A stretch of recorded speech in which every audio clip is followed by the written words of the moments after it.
اویس قرنی مدینہ منورہ سے میلوں دور موجود ہے، اللہ کے نبی کی زندگی پائی، ایمان لائے، لیکن ساری زندگی اللہ کے نبی کا دیدار نہیں کر سکے کیونکہ والدہ بیمار تھی۔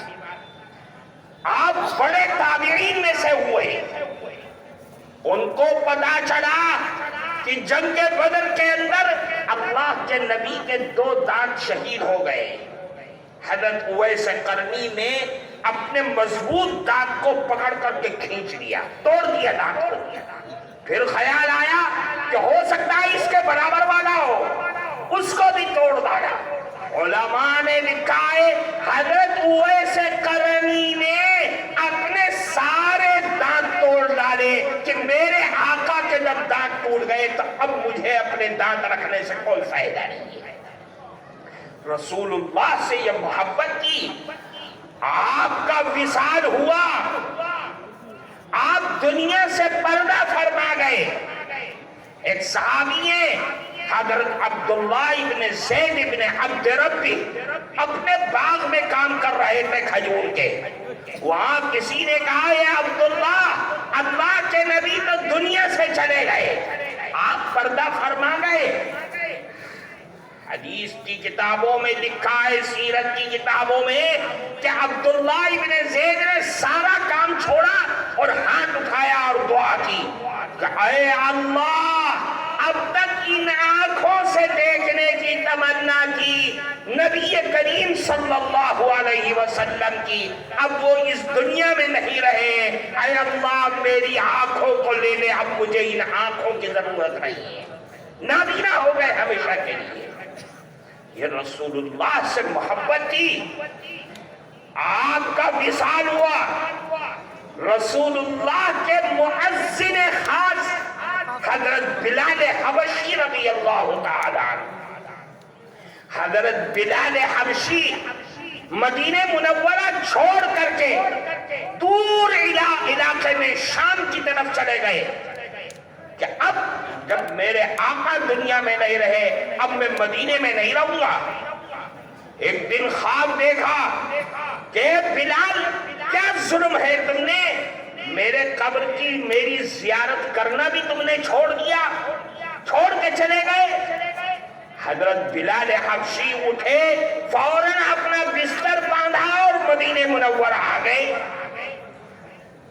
آتے ہی حضرت عائشہ صدیقہ رضی اللہ تعالی عنہا سے اجازت چاہی کہ میں قبر شریف پر جاؤں گا، کیونکہ حضرت عائشہ کے حجرے میں قبر تھی۔ حضرت بلال حبشی گئے اور قبر پر، آپ کی قبر پر اپنا سر رکھا اور زاروں قطار رونے لگے۔ اتنے میں خبر ہو گئی حضرات حسنین کو، حضرت حسن حضرت حسین رضی اللہ تعالی عنہ، وہ لوگ دوڑتے، بچپن تھا ان کا، وہ آ گئے۔ بلال نے دیکھا کہ حسن اور حسین آ رہے ہیں، فوراً دوڑے اور ان کو گودوں میں اٹھا لیا۔ آپ نے دونوں بچے تھے، دونوں کو گود میں اٹھا لیا۔ حسن اور حسین رضی اللہ عنہما نے کہا کہ اے بلال، آج اذان تمہیں دینی ہے، اس لیے کہ وہ تو رسول اللہ کے مؤذن تھے، کہ اے بلال آپ کو اذان دینی ہے۔ اچھی بات ہے، میں اذان دوں گا۔ لکھا ہے کتابوں میں کہ بلال حبشی نے اذان دی، اللہ اکبر اللہ اکبر اللہ اکبر اللہ اکبر، پورا مدینہ ہلنے لگا۔ پھر پہنچے اشہد ان لا الہ الا اللہ، یہ آواز سننی تھی کہ مدینے کے تمام مرد اور عورت باہر آ گئے کہ بلال حبشی اذان دے رہے، رسول اللہ کا زمانہ یاد آ گیا۔ آپ پہنچے اشہد ان محمد رسول اللہ۔ لوگ لکھتے ہیں کہ جب اشہد ان محمد رسول اللہ بلال حبشی کے زبان سے لوگوں نے سنا تو سارا مدینہ رونے لگا، مرد بھی رو رہے ہیں، عورتیں بھی رو رہی ہیں، اتنا روئی کہ اس سے پہلے مدینہ کے لوگوں کو اتنا روتے ہوئے کسی نے نہیں دیکھا تھا۔ رسول اللہ کی یاد آ گئی، رسول اللہ سے محبت بڑی عجیب و غریب دولت ہے۔ اللہ کے نبی سے محبت کا یہ حال تھا صحابہ کا کہ کبھی ایسا نہیں ہوا کہ رسول اللہ کے منہ سے تھوک نکلے اور زمین پر گر جائے۔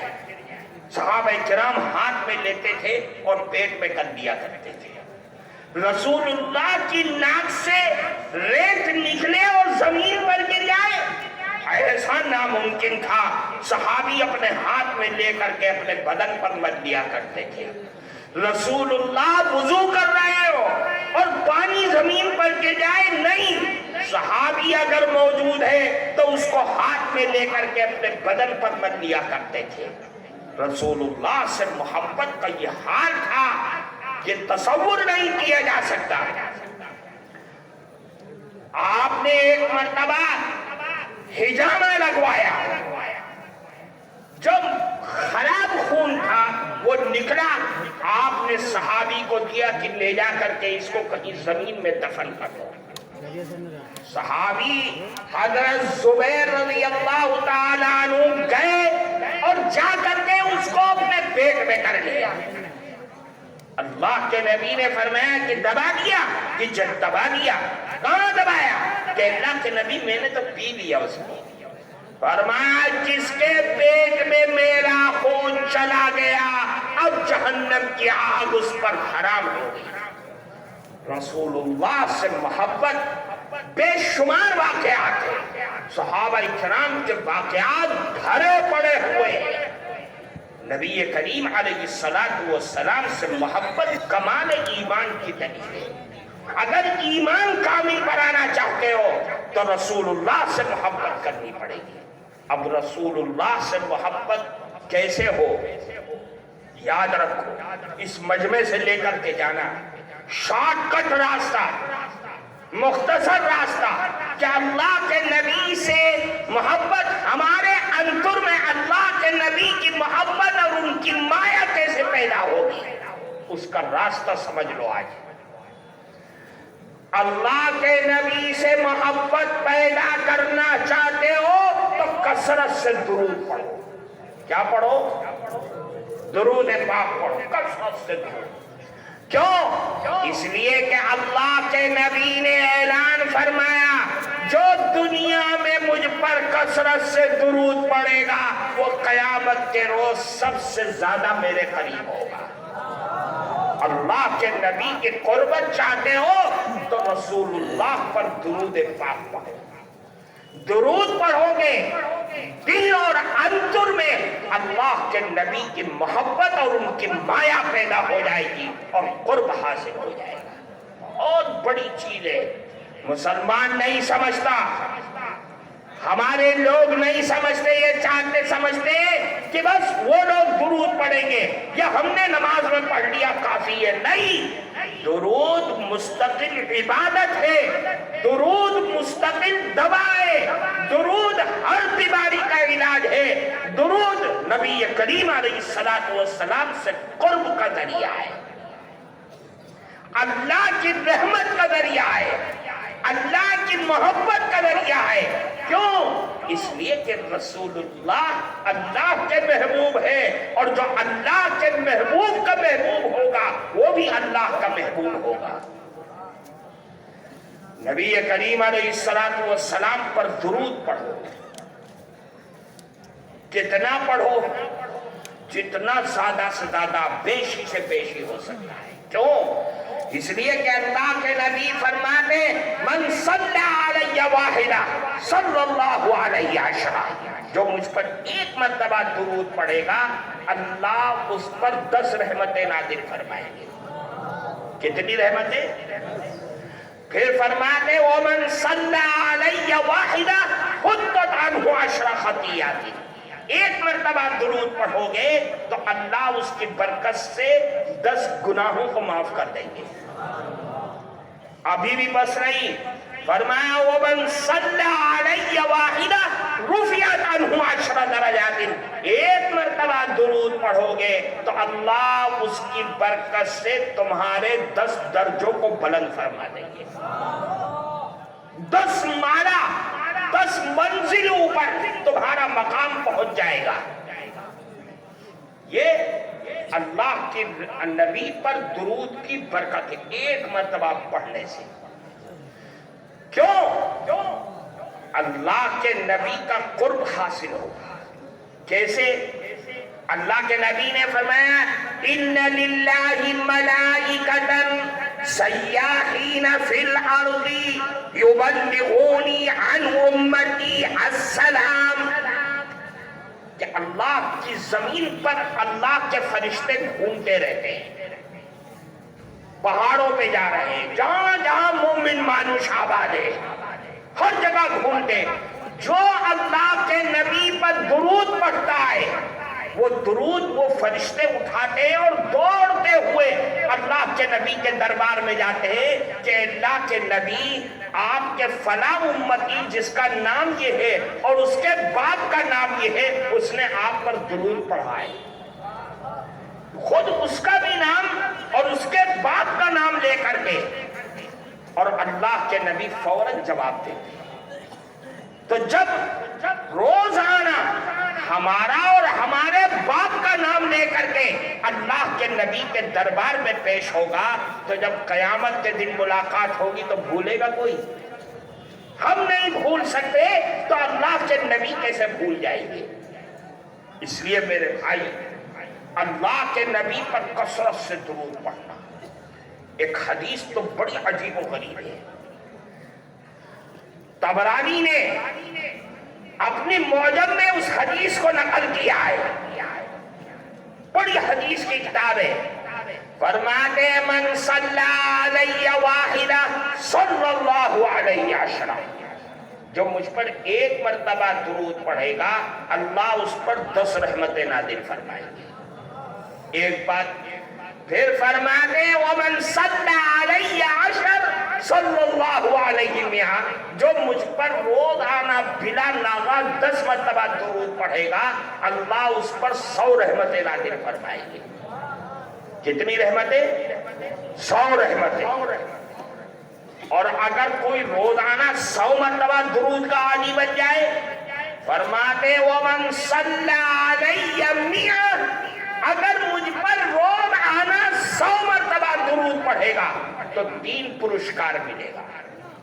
کتنا؟ 3 پرسکار ملے گا۔ اس کو سن لو، دل میں بٹھا لو، دماغ میں بٹھا لو، مرتے دم تک یاد رکھنا۔ 3 پرسکار۔ کتنے پرسکار؟ 3 پرسکار۔ بتا دیں، جو مجھ پر 100 مرتبہ روزانہ درود پڑے گا 3 پرسکار ملے گا۔ سب سے پہلا فرماتے اللہ کے نبی کتب اللہ بین عینیہ براءۃ من النفاق، کہ اللہ اس کی برکت سے 100 مرتبہ درود کی برکت سے اس کے دونوں چوک کے درمیان یہاں پہ اس جگہ لکھ دیں گے کہ یہ آدمی یہ مانوس منافق نہیں ہو سکتا۔ کون نہیں ہو سکتا؟ یعنی جھوٹا نہیں ہو سکتا، اندر کچھ اور باہر کچھ، یہ ان منافقوں میں اس کا شمار نہیں ہوگا جن پر اللہ کی لعنت برستی ہے۔ جو منافق کے بارے میں اللہ اعلان کر رہے ہیں ان المنافقین فی الدرک الاسفل من النار، کہ وہ جہنم کے سب سے نچلے گڑھے میں ہوں گے، وہ منافق نہیں ہوگا یہ آدمی۔ پھر کتنا ہو گیا؟ 1۔ دوسرا پرسکار کتب اللہ بین عینیہ براءۃ من النار، کہ اللہ اس کے دونوں آنکھوں کے درمیان یہ بھی لکھ دیں گے کہ یہ آدمی جہنم کی آگ میں نہیں جا سکتا، اب جہنم سے محفوظ۔ کیوں؟ یہ تو میرے محبوب کا نام لیوا ہے، میرے محبوب کا